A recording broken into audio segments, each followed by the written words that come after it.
محكمة فرساي قررت تتابع أشرف حكيمي في الجنايات، وهذا الخبر خرج بالتزامن مع ماتش المغرب واسكتلندا في المونديال. محكمة الاستئناف الفرنسية في مدينة فرساي تؤكد إحالة الدولي المغربي إلى المحاكمة بتهمة الاغتصاب. واش هذا الشيء غادي يحبس المسيرة ديالو مع المنتخب ويخليه يغادر المعسكر في ميريك؟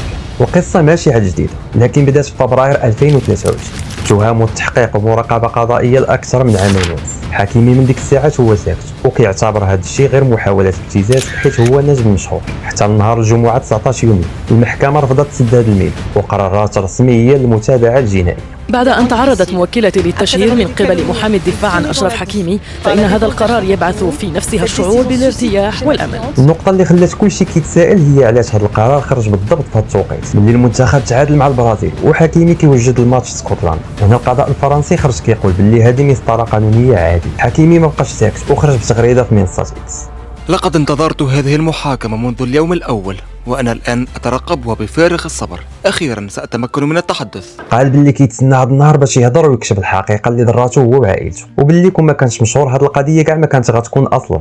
وصاحبه كيليان مبابي غالبا حتى هو غيستدعيوه كشاهد حيت كان حاضر معه في بعض اللحظات ديك الساعات. وهنا نجاوبوا على السؤال المهم: واش حكيمي غادي يخلي المونديال ويرجع؟ الجواب هو لا. حكيمي مكمل وعادي جدا، والدليل هو انه لعب الماتش ديال اسكتلندا كامل ب 90 دقيقه والحمد لله تمكنا من الفوز.